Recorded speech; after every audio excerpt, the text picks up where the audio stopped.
Welcome to Testimony Mountain. I am so glad you're here, and we are kind of recovering from the retreat that we just had. And I wanted to share with you one of the teachings I did from the retreat on paradox. I believe that it's key for survivors to understand the issue of paradox and how we walk it out, how the cult wants to keep us in extremes, and how we can learn with the true family, Father, Son, Holy Spirit, to come into that balance that we're meant to be in and to walk in the fullness of life. And so I hope you enjoy this, and we'll have more for you in the future. So I bless you, and we'll see you. Well, welcome to our second session for Together Becoming Who We Are. So glad you're here online and here present. I think I'm going to figure out one of these days about retreats. See, I'm an early riser, so when I get up at 5, I think everybody's up at 5. And I think everybody, the day is half over by 9 o'clock.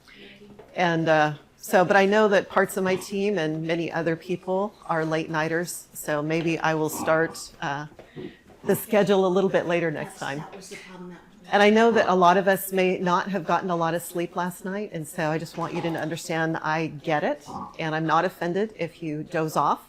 I believe it goes in your spirit, and so it's okay. There's grace for everyone, whether you're on Zoom or whether you're here this morning. So I'm excited to share today about paradox. This is one of my passions. I'm halfway through writing a book on paradox. It was a couple of years ago that I came across a book called Paradox Lost. And my world was opened up to this issue of paradox. What is paradox? What does it look like? How does it work? And so we're going to explore some of that today and how the enemy exploits it. And so paradox is a seemingly self-contradictory statement or proposition that when investigated or explained may prove to be well-founded or true. And so it's like opposites that work together.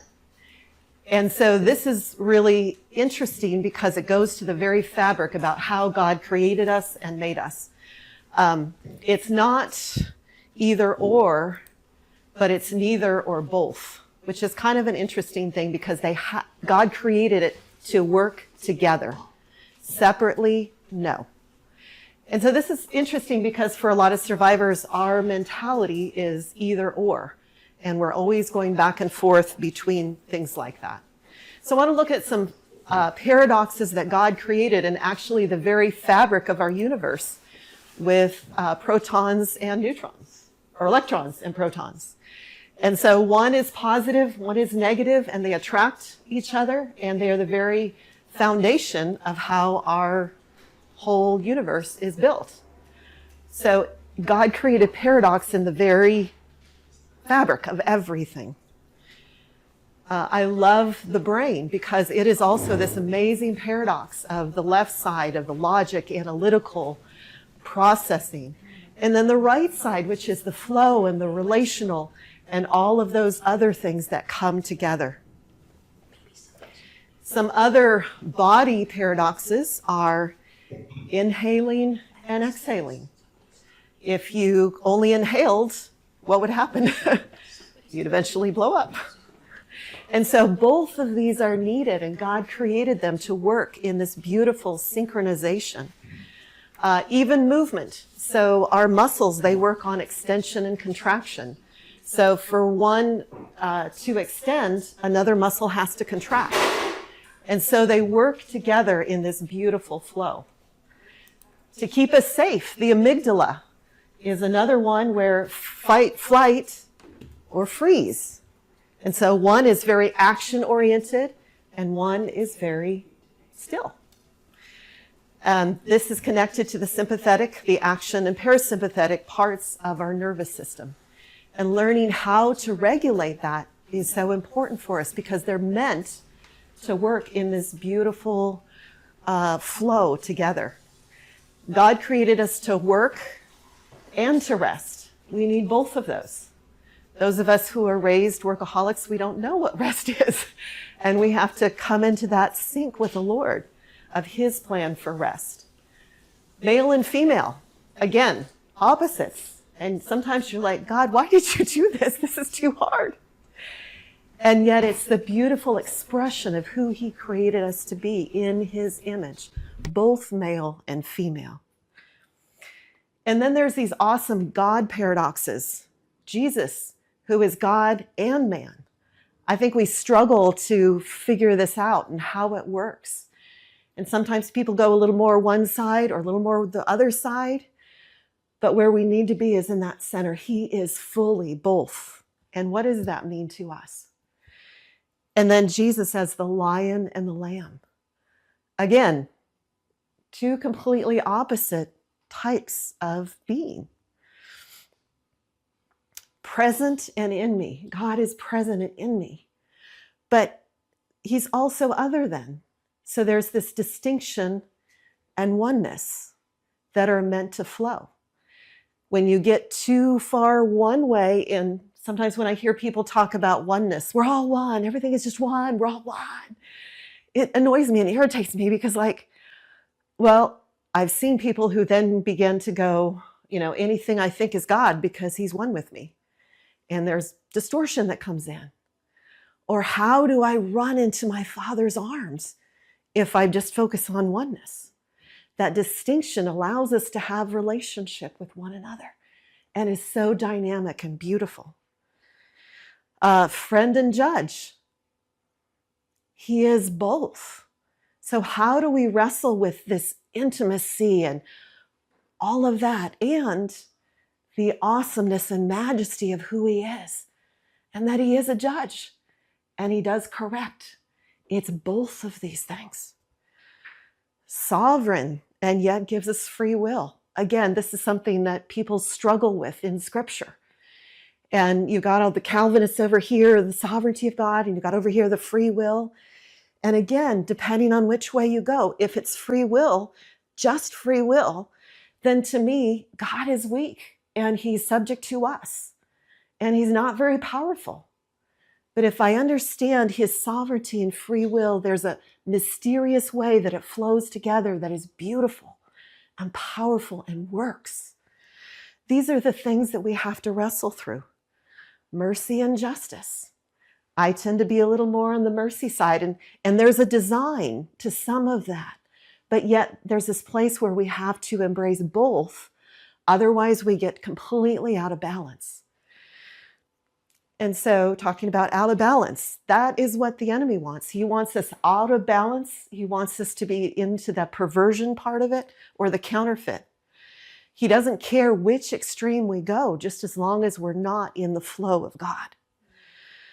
With trauma, we tend to be either or black or white thinking and to struggle with paradox. We tend to be way over here or a combination of both. And the perversion may seem like it's a paradox, but it often is a twist of God's design.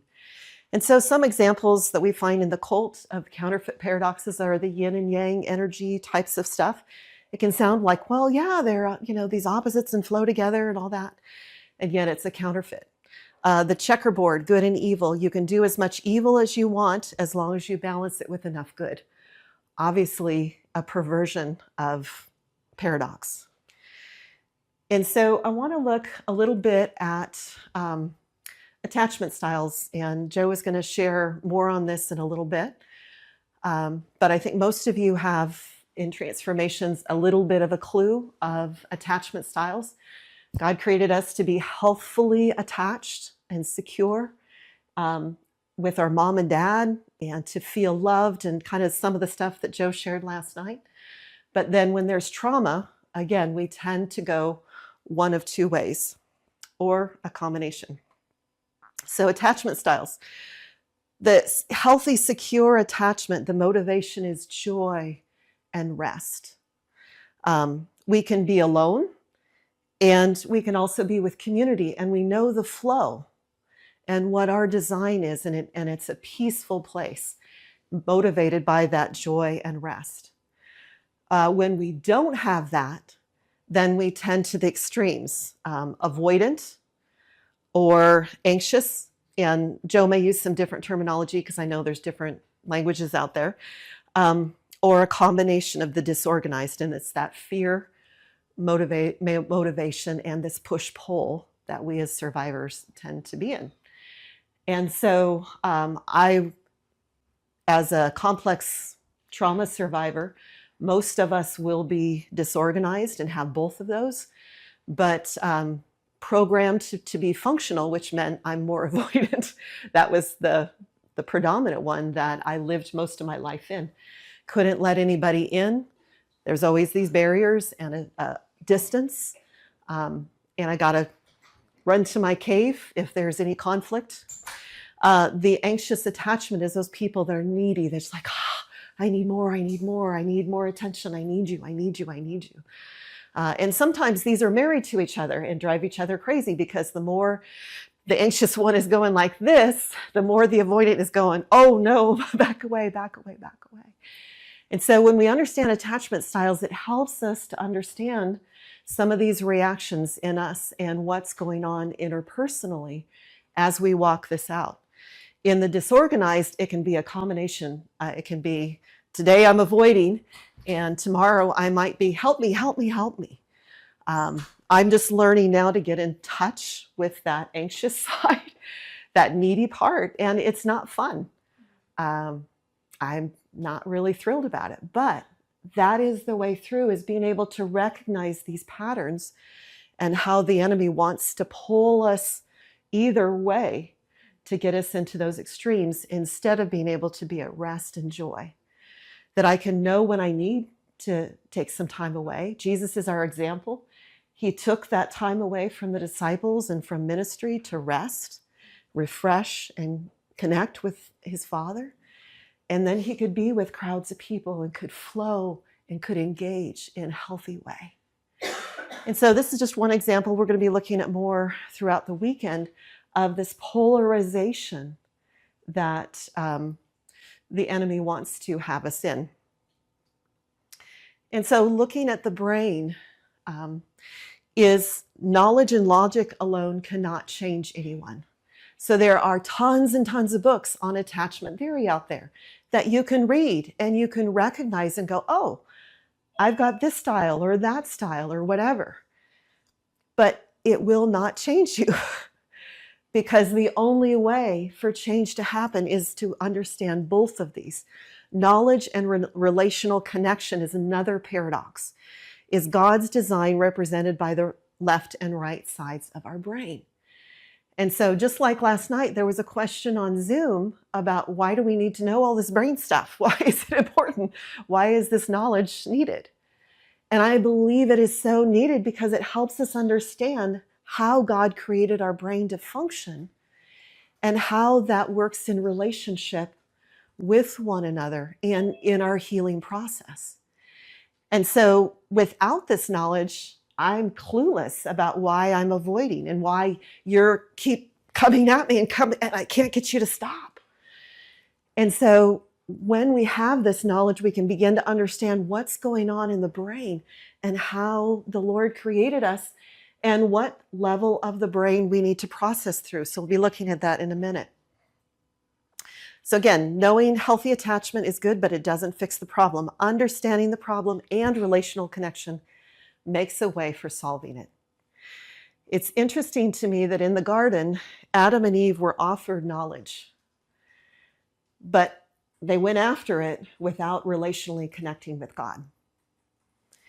And this is another example of oneness and distinction. This was before sin. Wasn't God always present with them? Wasn't God in them? Yes, he was, but his manifest presence wasn't there in that moment. But he knew what was going on. And so what would have happened, I believe, a totally different outcome if Adam and Eve had been able to take that knowledge and a relational connection and go, this is interesting, but let me check in with God. And so we need both of these, knowledge and relationship. And so part of this is using our whole brain. We've talked about our fast speed right brain. Our right side of our brain works faster than our left side. That's why the traditional ways of discipleship in churches is not effective, because it's all left brain. It's do this, do this, do this, know the right information, get more knowledge, do this, do this, do this.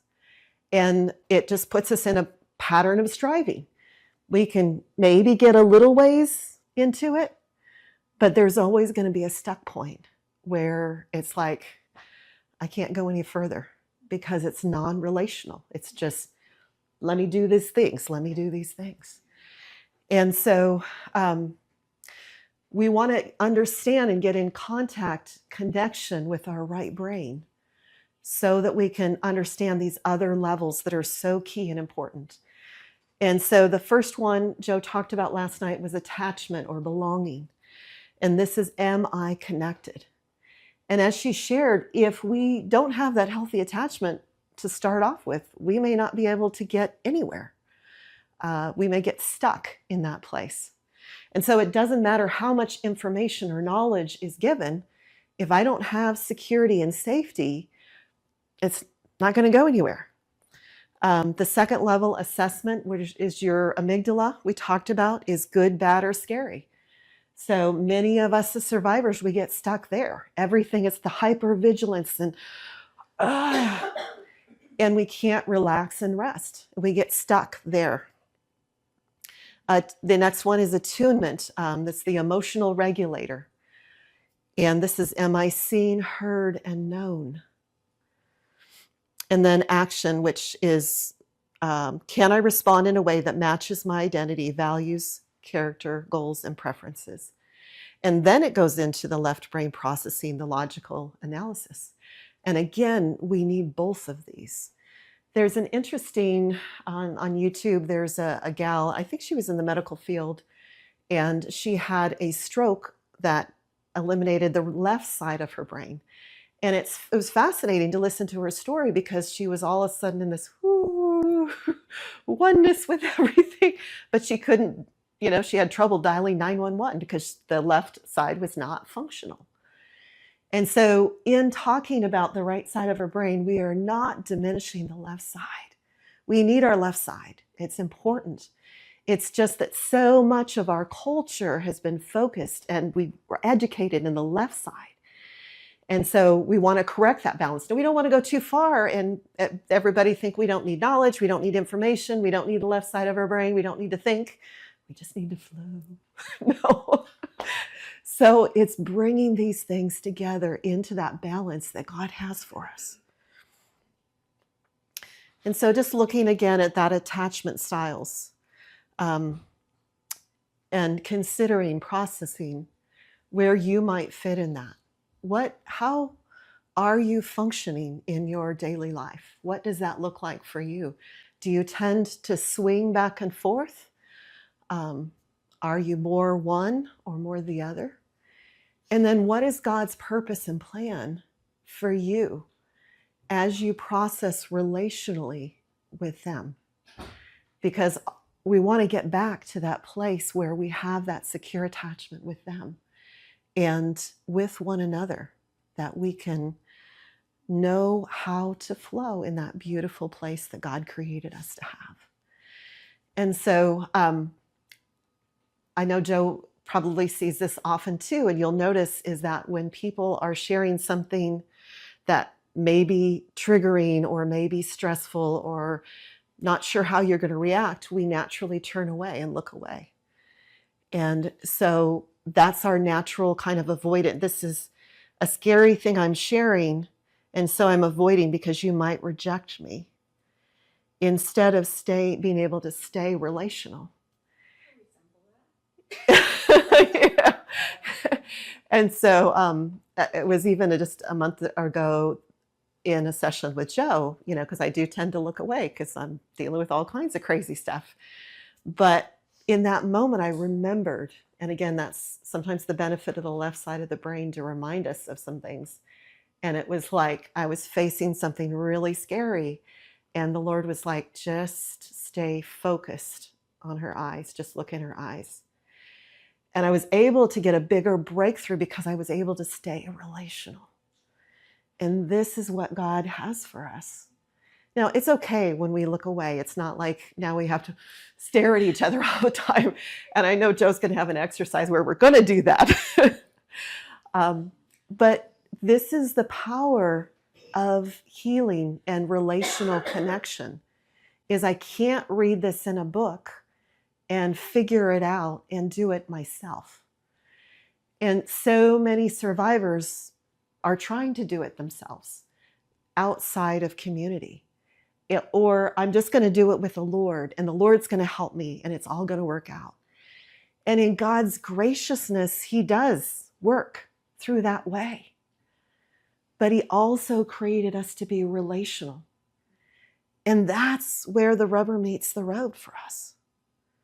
Because it was the original connection that God created for us to build those bonds. And so the verse in Psalms where it says, I learned to trust at my mother's breast. And so those first intimate bonding connections is where we learn to trust in God. And we can't always, with someone we can't see, it's hard. I can see you guys here, my beautiful friends, and I care about you and I love you and you guys are safe to me. But I can't in my physical eyes necessarily see God here. And so sometimes I need you to be that reflection of God to me. And so we get to be bridges for each other to be able to connect with the true and living God. And so this is why tools are great and wonderful. And I honor all of the tools that are out there for inner healing and deliverance and all of that stuff.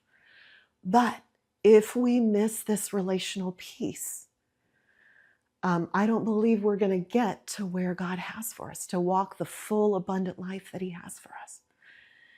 And so this is what I'm really passionate about, to see these things come together. And again, it's a paradox. I need God and I need people in this journey. And a lot of times we just want to push away the people thing because it's messy and it's hard, instead of pressing through the difficulty and the challenge and sometimes the messiness of relational connection. But this is how we learn to become fully who God created us to be, in His image. And so I'm going to share just a little bit more, and then we're going to go to, I'm going to have us do some activation time with the Lord, and then coming back and discussing together. And so I'm going to look at kind of another paradox, and that's inside or outside. And so do you prefer being inside a building or room or outside? Is this based on fear and safety concerns, or is this a joyful preference? And so I find with survivors, we tend to be safer one way or the other, depending on our trauma. Again, some of this could be design. I think that there is a realm of design, but then there's a place where the enemy exploits and takes it to extremes. And so my safest place is inside. It's may seem kind of silly, but it's like I can't walk outside by myself. I feel exposed and it's danger. I don't like night, but if it's dark and nobody can see me, I feel safer and I can walk outside by myself. And so there's these different things that as we explore who we are, that have impacted us from our trauma. And we get to, as the Lord knows that we're ready, He'll surface those reasons why this is harder or this is harder. But I want to get to the place where I can freely go outside and I can enjoy being outside and I don't feel exposed or hypervigilant or in danger. Other people love the outdoors and the open space, and that's the safest place for them. And so part of this, in your folders, and for those of you online, you should have a printout. There is, for the Paradox 1, there's an activity of encouraging you to find a safe place inside or outside. So it's a beautiful morning. If you guys want to go outside, there's lots of places where you can go. We're going to take about 15 minutes. Well, let's do about 10 minutes. and then we'll come back and then we'll share together kind of what God has shown us. So connect with the true family, process with them using the handout if desired, and meet back together at the designated time, and then we'll kind of process together paradoxes, attachment styles, or whatever is on your heart. And so find your safe space and enjoy. And let's meet back at 9:40. Okay? So for those of you on Zoom, we're going to keep things running, but you can turn your screen off and so on. Find your safe place inside or outside. Hopefully the weather's nice where you are, so maybe you can explore outdoors as well. And then we'll be back in about 10 minutes to process together. And okay, any questions? Is that clear? Okay, so have fun, and we'll see you back in a little bit.